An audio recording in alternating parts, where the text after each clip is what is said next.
So I'm going to start the design by loading some Wrangler Blue from GTX on number 8 filbert from Alia. Any filbert will do. It's just a really good shape for going around the eye areas. It's nice and soft. And I'm just going over the bridge of the nose and then coming up, and then I'll blend it in with a sponge.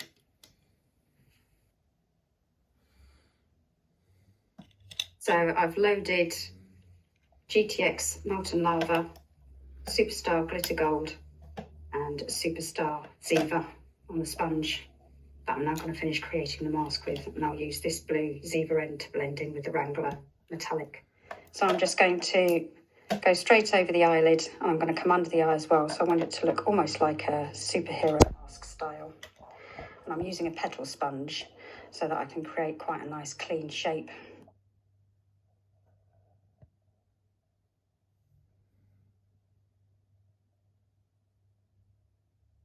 You do need to be careful because you've got blue and orange on the sponge, so the gold in between stops them mixing together and blending, which will make a muddy colour. And I'm just using the shape of the sponge, so using the back edge to create a nice neat line around the outer edge of the eyebrow. Can you open your eyes? If you want to get in under the eye here, if you just use the edge of the sponge and just gently move it up. With younger children, I wouldn't bother. Close your eyes. And then do the same on the other side.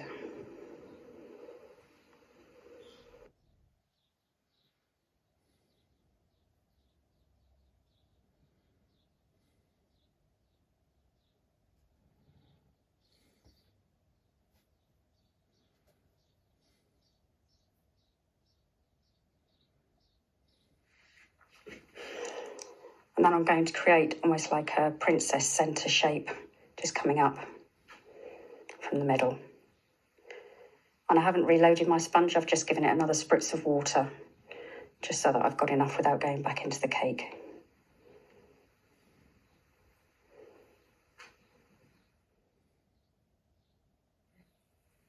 So I'm going to be using Gecko, which is this one in the Face Painting Hub Rainforest palette, and the Azure 1/2 inch flat from Face Painting Hub. I'm just going to be picking up mainly this edge on the 1/2 inch. It fits in there nicely. I don't want too much of the yellow. And the lovely thing about this cake is when the teal and the red blend, it makes a beautiful purple colour. So I'm going to start by creating a centre line so I know where everything's coming into, and it will also give me a guide as to where to come down to here. I'm going to do it with the lighter edge up.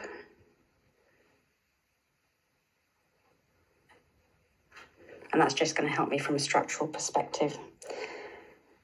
Using guidelines like this can really help. So you could put one in here and you could put one in here if you wanted to, just to show you where the bigger leaf shapes are going.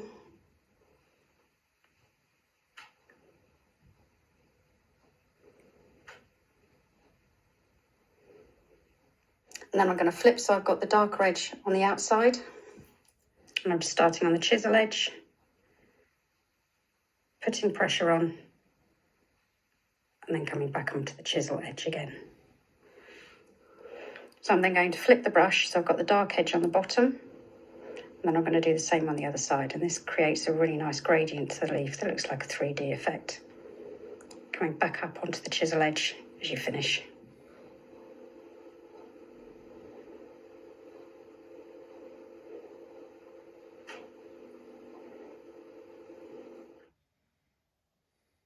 So I'm having to work at a slightly awkward angle here, coming down from the top just so I don't knock the camera.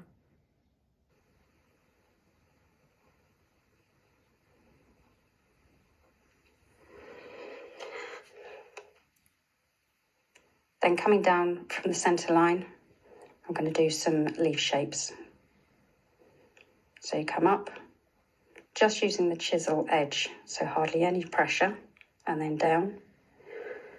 And then on this side, on the chisel edge, bit of pressure, and then come up onto the chisel again. And the same on the other side. And 2 more down here.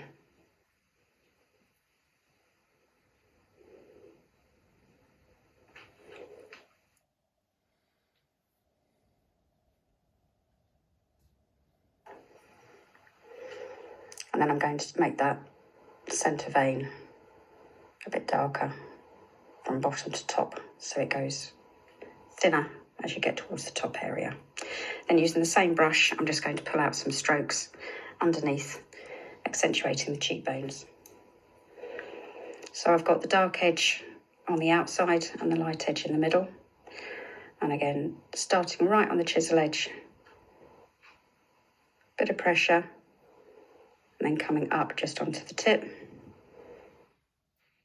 So all of these leaf shapes, flow lines, the ones at the top of the forehead, they're all heading back towards a focal point right in the centre of the dark blue area. And then I'm going to keep doing that. I'm going to do 3, because groups of 3 always look pretty. So 2 more here and 2 more here.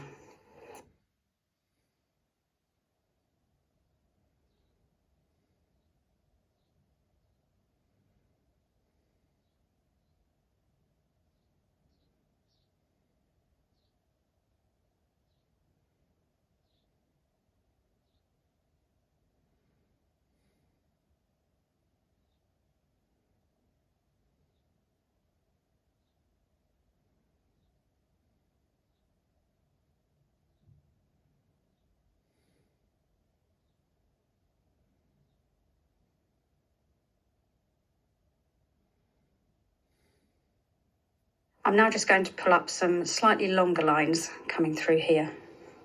Again, just on the chisel edge and sliding into that point. And then this one is going to come over the eyebrow.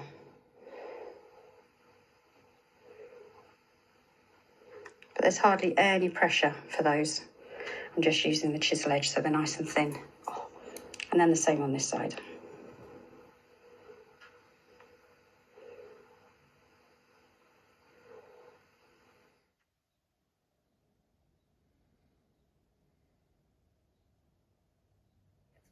I'm now going to load Rosemary & Co 366 number 4, which is pointed round. It's got a really nice point on it. And I'm going to do some line work using the teal and the plum colour mixed together, which make a beautiful deep rich purple.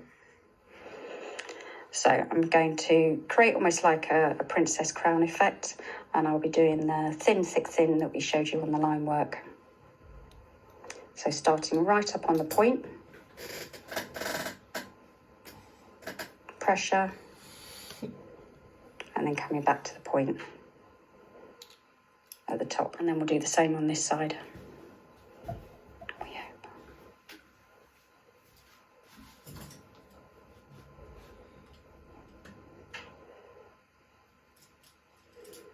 I just need to make that slightly thicker so they're similar. And now I'm going to use the same brush to go around the eyes. If you always do your worst side first, it will help with the balance. So again, it's another thin, thick, thin line ending on a point. And that's where these brushes are so useful, because you can start and finish on a point. And then the same on this side. And I do my worst side first because now my hand isn't blocking what I'm doing. I can see exactly what I've done on that side, so I can repeat it on this side.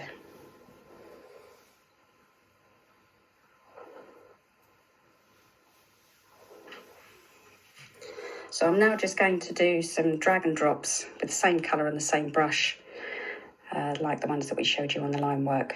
But I'm going to make sure they're different lengths, just like these strokes are different lengths.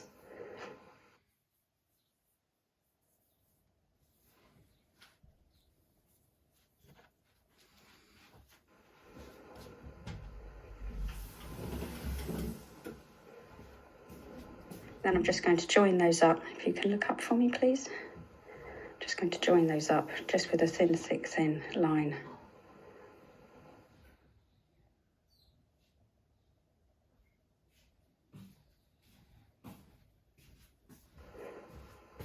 So I just wanted to create almost like finish off the mask effect with a line underneath there. And then we'll do the same on the other side.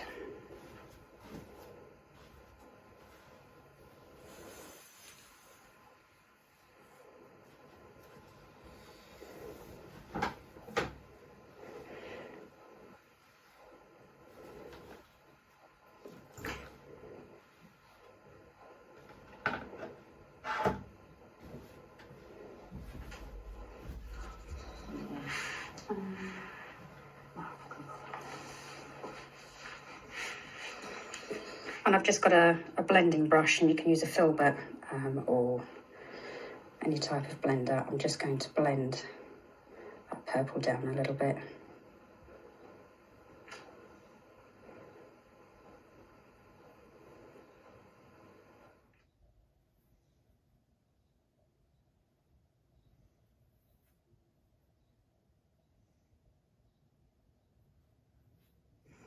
And then I'm just going to repeat some of those dragon drops up the top.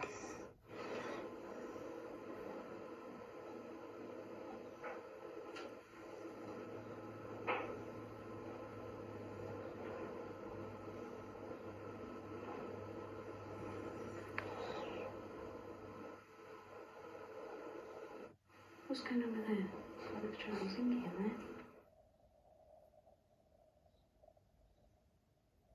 I'm just going to do like a little wiggly organic shape coming out of the top.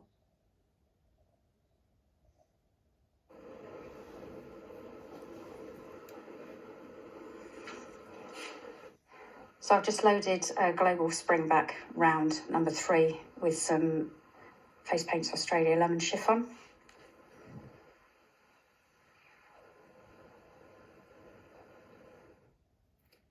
And I'm not really highlighting, I'm just trying to create a bit of dimension in between the darker strokes, bit of light and shade.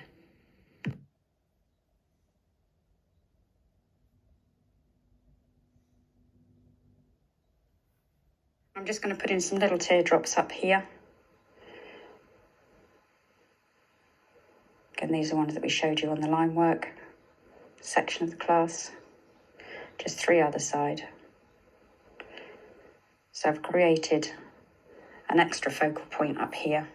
So we've got a main focal point here, but I've also created another one here.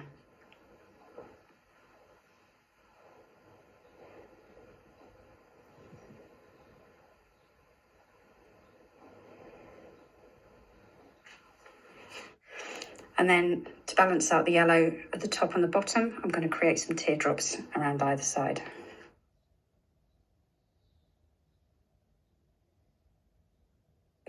Coming into the corner of the eye, but I'm not actually going to meet the corner.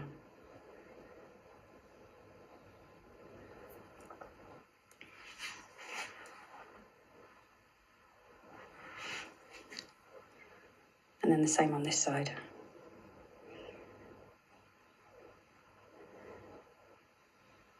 I always do odd numbers of teardrops, 3s or 5s, because odd numbers always look more pleasing to the eye.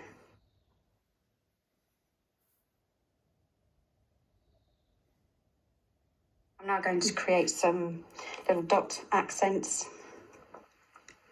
So I've got some nice creamy yellow paint again. And I'm just going to start with the biggest dot and then get smaller and then come down this way as well.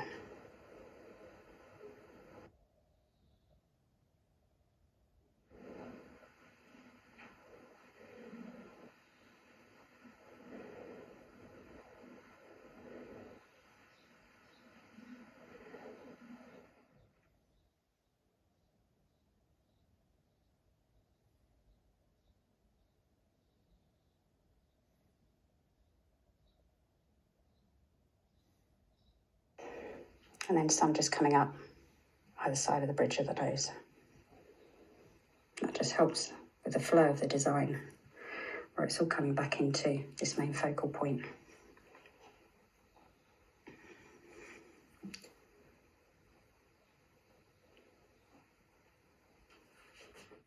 now going to load a Verona 3/8 angle brush, which is a very small angle brush, beautifully fine chisel on it.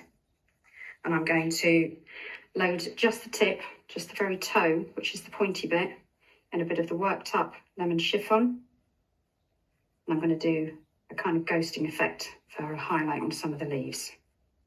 So when you're doing ghosting, you need to make sure the whole brush is wet, and then you dab it off so you get rid of most of the moisture, and then just tip with the colour that you want to ghost.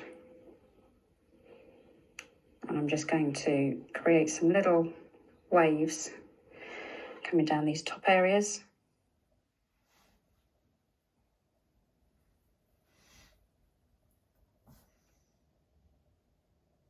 And as with the line work class, what I'm doing is I'm rotating the brush in my fingers to create the stroke. I'm just going to do the same on the little green areas down here. It's just a nice way to highlight. And if you find that you've got too much dark colour on a design, it's a good way to just break up some of those darker colours. But you have to keep refreshing the tip with the colour.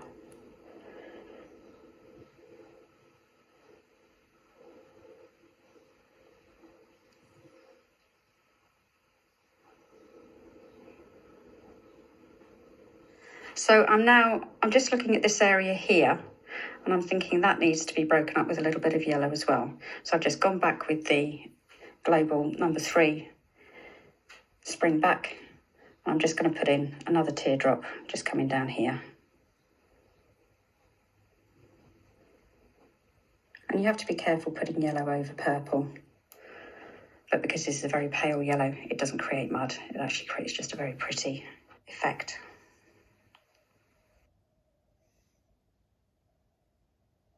And I'm just going to define a little bit of the outer edge of these leaves as well.